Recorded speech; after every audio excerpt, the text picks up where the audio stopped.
Hello guys, my name is Thunder Rosa and you are watching NorCal Tonight.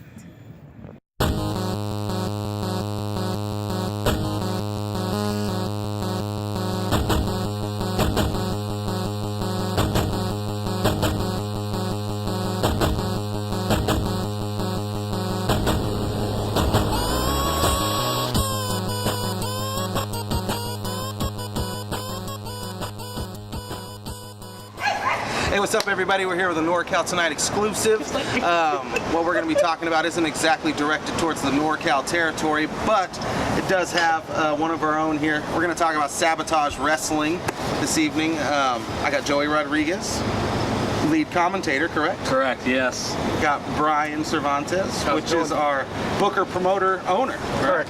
Awesome. So, well, first we'll co-owner. Yeah. Co-owner. Part owner. First, we'll just talk a little bit about San Diego, August 5th, which is only right around the corner, a month away, a little less than a month away. Yeah.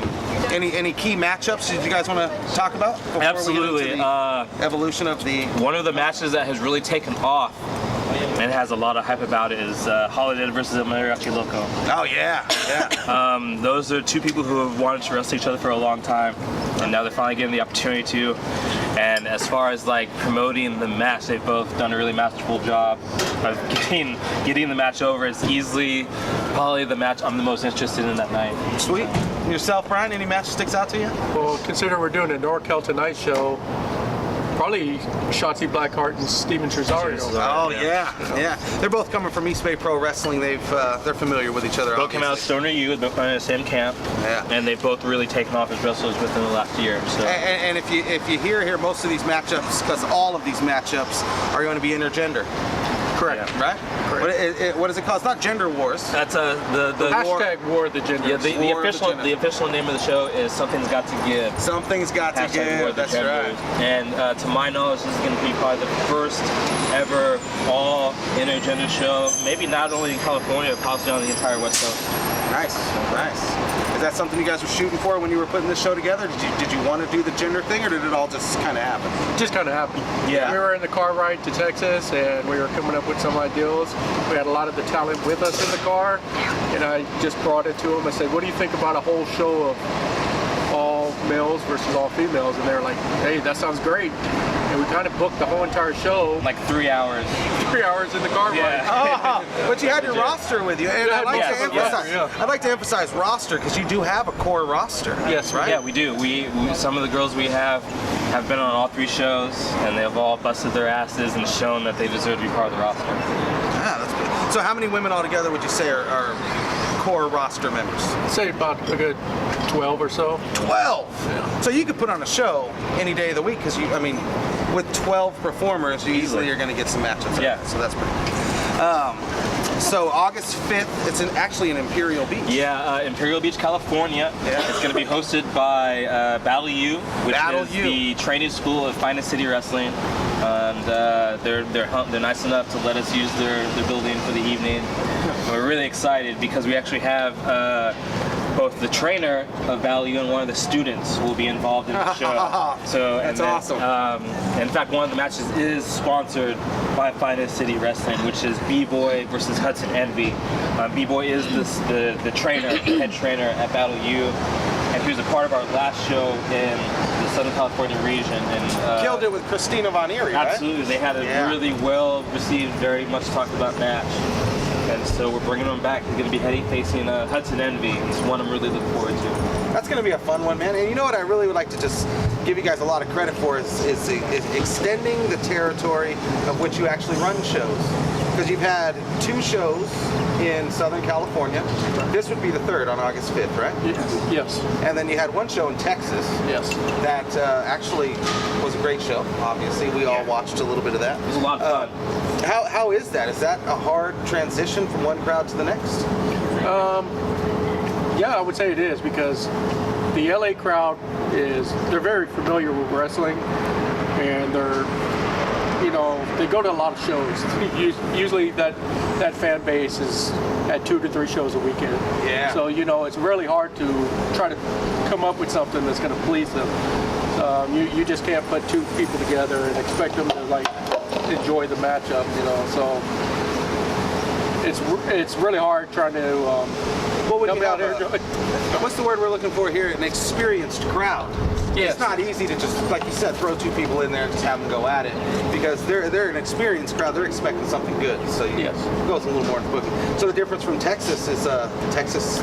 Well, I would say that Texas is getting to that same level as LA, especially the Austin area, because you have like Wrestle Circus there, Inspire Pro, AAPW. So they're getting to that same level because, you know, you have PWG in LA, and then you have like Wrestle Circus in Austin. So they're getting the same quality of wrestling going on. So when you're coming in there trying to sell them an all-female show, you got to really bring them something that's different, you know, to have them buy into it.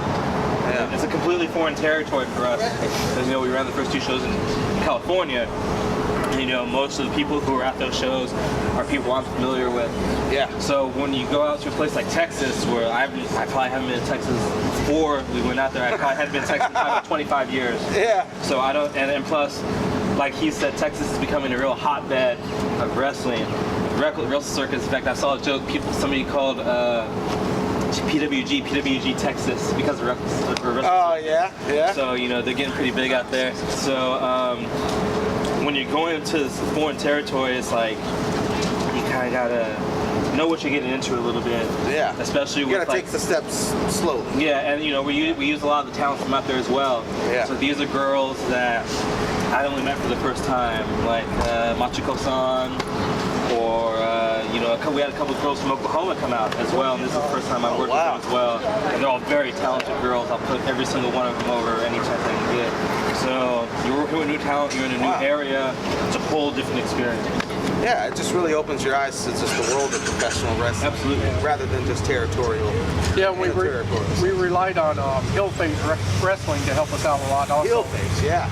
Because you know, they got the building for us, they did a lot of the groundwork for us, and they know that area and what people want, so it helped a lot having them on board to like help us along with that process. Well, being a new company, one thing I can give you guys a lot of credit for is going way beyond just the social media marketing, right? I mean, you guys have people out there, you know, feet to pavement, putting out flyers and doing things like that. Well, that's the old school way to do it, bro. I mean, you gotta remember, like, 10, 15 years ago, there wasn't any social media at all. Yeah. So you have like street teams, you got to put flyers up on light poles, stuff like that. And that stuff still works, you know what I mean? Yeah, it does. There are companies that I won't mention by name, but they mainly do all their promotion online. They're solely dependent on social media. Like, and some of them only have like one social media outlet.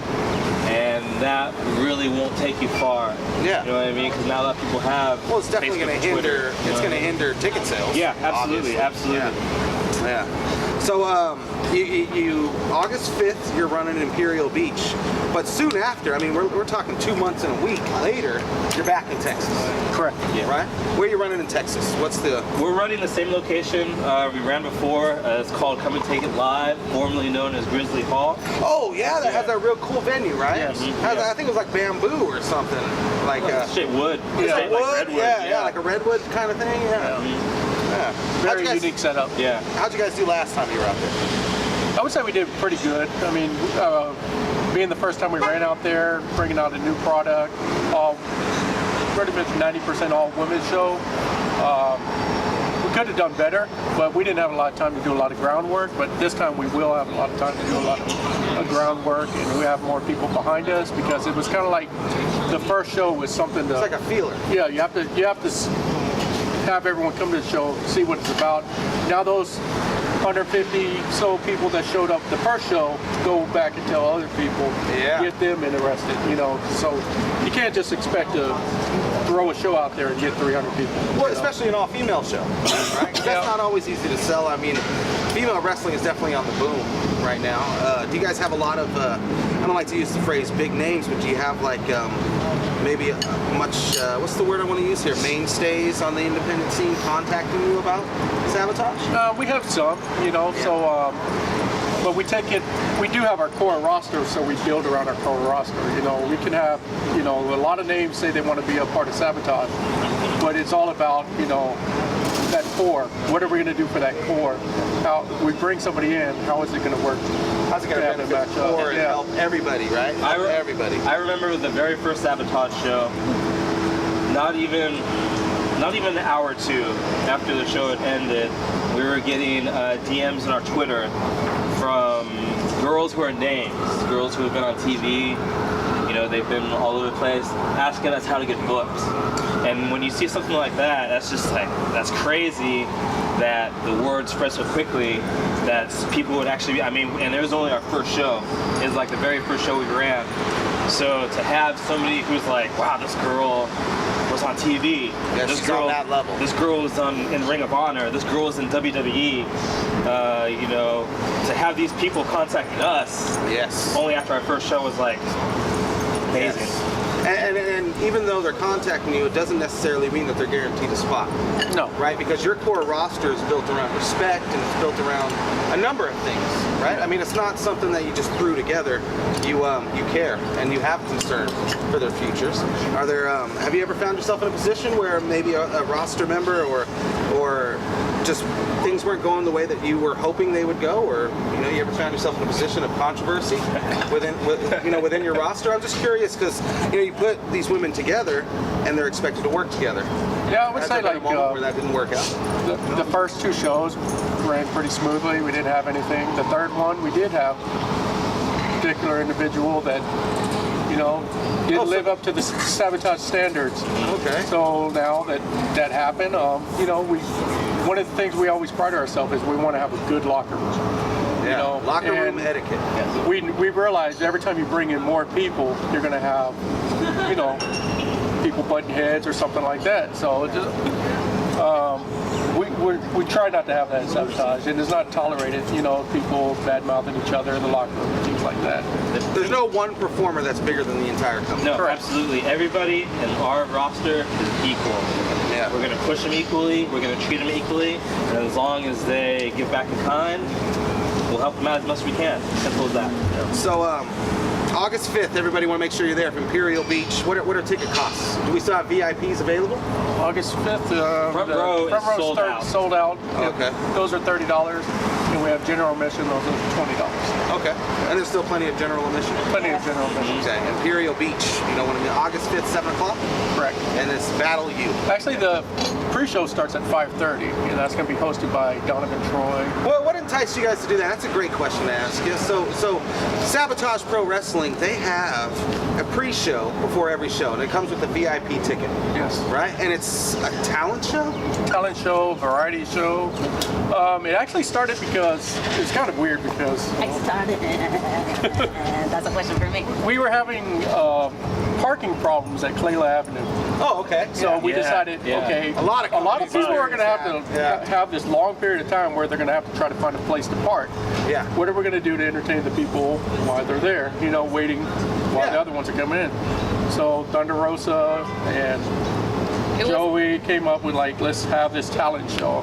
I was totally against it at first. I was like, that's kind of Yeah, but I was telling him because a lot of last year I was in Japan and they had a show, a variety show for the fans. It was like an hour long, and all the girls were participating and stuff like that. We did karaoke and stuff. And I was telling Brian, the fans don't get to see other things that we can't do. That is not only wrestling and fighting or whatever. Maybe we should do that. And he was like, I don't know. It's gonna. And then Joey and I would like to throw the idea, and then it worked out perfectly fine. It worked out really well. The first talent show was very much over. Just to see different, you're so used to seeing these girls wrestle. Yeah. You know what I mean? That you never get to see we had Desi Dorada do some really weird thing on stilt. She did a stilt dance. It wasn't weird. Yeah. It was what is it called? Artistic. So it's it's very artistic. Very artistic. Okay, we'll use that word. We'll use the word artistic. Okay. And then she sang a song from Tool. It was on stilts, and then did this interpretive dance that went really well. So Yeah. it's just it's always good to show the fans that hey, these girls have other talents aside from kicking each other's asses. Kaylin Diamond wrote a song for Delilah. Yes, and it was super over. That was pretty fun. And we did interviews with we did an interview with Holodead and Sage Sin. Yeah. just to kind of like hype up their matches as well. And Which are unique characters. Holodead being, you know, from the dark side, and obviously the Pumpkin Queen, Sage. Interviews with them are going to be unique. Of course, absolutely. Yeah. The lip singing with Human Tornado, that was not, nobody was expecting that. Yeah. The fool, Hey, that was nobody. Keith Sweat, right? Yeah. Yeah, that was a good Nobody, one. it was great. That was a good one. Yes, absolutely. Well, that's exciting stuff, man. And this is something that you guys are going to be doing all the time. Talent shows, is that a permanent part of Sabotage? Well, it seems like it's becoming a part Yeah. of It's been at every show. People are actually expecting us to do one now. Really? Like, is there one, are you going to have a talent show for that show? I don't know. Sure. Why not? Let's do it. I mean, myself and some other people are going to, we're doing something different with this next talent show. We're going to do like an American Idol format. Oh, there you go. So I'm you're going to have judges. I'm going to be a judge. Donovan Troy's going to be a judge, and then we're going to have a top secret mystery judge as well. That'll be announced the day of the show, and we have some stuff planned that's going to be really special. Oh, that's exciting. That's exciting stuff. And then as far as champions right now, we have Delilah Doom. Correct. Is the ladies champion. And then you also have tag team champions. Yes, currently the tag team champions are the Twisted Sisters. That's beautiful stuff, man. And then as far as the titles, did you have those were custom made? Yes, both titles, or all three titles, were custom made. The first one was custom made by actually a NorCal person, Sean Gunn. Wow, Yeah. really? Sean Gunn? Yes. Okay, well, that's very cool. Tag team titles as well? No, that wasn't done by Sean Gunn, but if you look at the tag team titles and the main title, they're very similar. Yes, So, yes. The plates on the side, you added a little international flavor to those. I really like the titles. I thought they were Yeah. pretty cool stuff. So any plans for the future as far out after October 13th? Are we still going to be running both consecutively with, or not consecutively, but with California and Texas? That's the plan. We're probably going to do most of the shows in Texas since we're going to be moving to Texas. Yeah.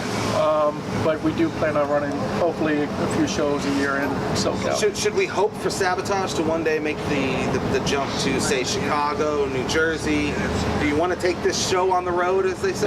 That's the plan. Hopefully we can get it in NorCal. Oh, yeah, there we go. Oakland or Vallejo or something like that. Yeah, nice hour drive instead of like an 8-hour drive. Well, and then you guys are taking the long trip. When you do run a show in Texas, are you meeting up in Southern California with your roster and just taking the drive? This time, yeah. Yeah. Oh, We did. man. That makes it easy to book the show for We August. took off with Joey, Holodead, Shotzi, Thunder. We all got in a van. We drove down to SoCal, picked up Heather Monroe, and we drove all the way out to Texas. So. Wow. I slept most of the way. And That then is I awesome. guess Samurai and them, Sir Yeah, the Samurai Honor and Society- Jake Frost and the Mike Honor Miller Society drove drove out there also. So Straight shot. Didn't stop. Wow, that's amazing. That is amazing stuff. So as far as the future that goes, though, guys, we got August 5th is going to be in Imperial Beach. We have October 13th, and that's going to be in, you said San Marcos? no, Austin, Texas. Austin. That's going to be in Austin. Yes. Oh, okay. Have you guys already started the promotion? Do you have any matches lined up? Do you have a main event? absolutely. We don't have any matches have any of that, yeah. announced yet, but we do have some talent that's already been announced, like Taylor Hendricks, Kylie Ray. Sammy Guevara. Sammy Guevara is going to Yeah. come work Sabotage. Yeah, he's gonna be there. Oh, that's exciting stuff. That is exciting stuff. Well, you know what? We're actually going to cut to break real quick. We'll be right back, and then we're going to talk about social media presence and so on and so forth. So we'll be right back, you guys.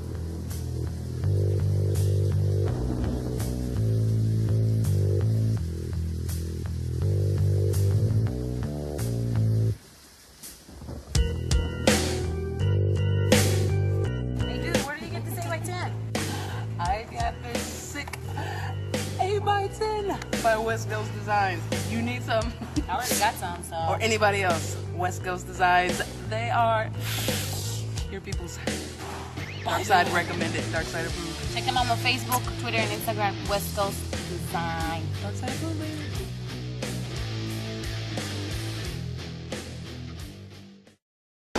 We're back, talk a little Sabotage. So as far as social media, you guys definitely have a presence. Oh, yeah, right? absolutely. Like that's the number one. I don't want to say it's the number one tool for marketing nowadays, but it definitely is a marketing tool.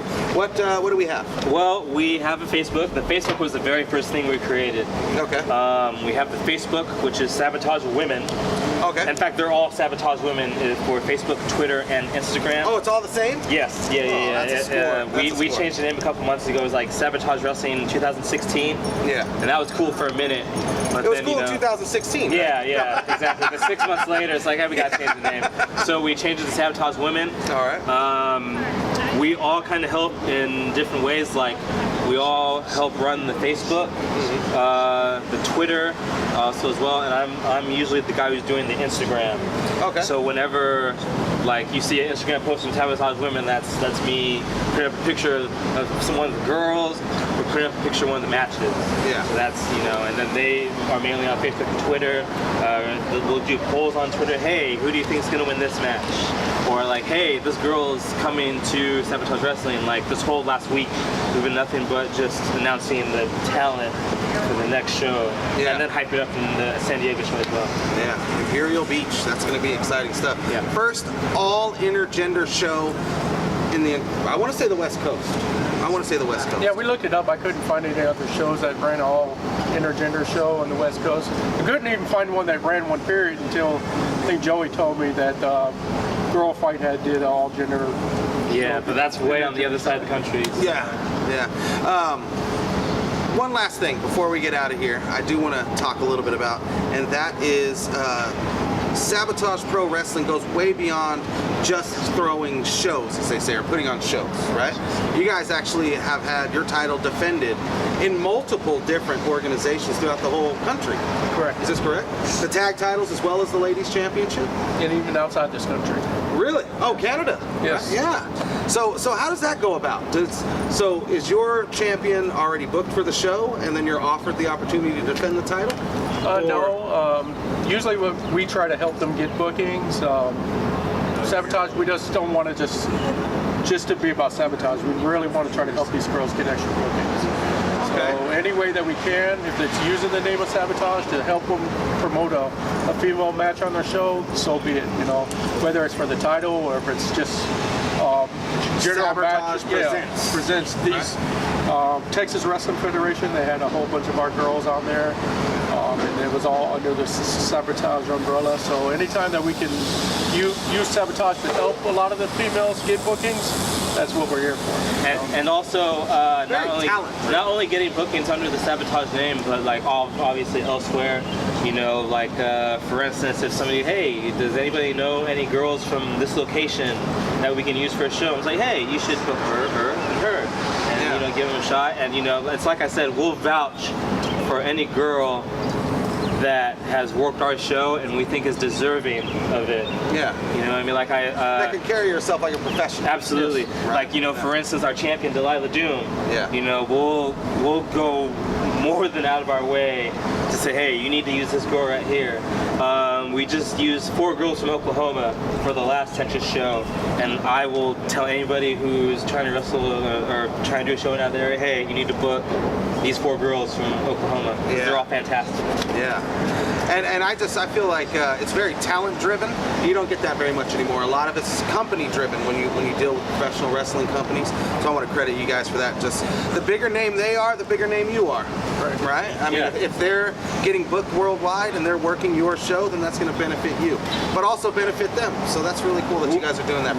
If they help us spread our name, we'll help them spread theirs. And that's fair. That's what I mean. Pro wrestling is a very selfish industry because you want to get yourself over, but by doing that, it's going to help your promotion thrive because the competitors, your core roster, are going to be more experienced. Exactly. Right. So that's really cool.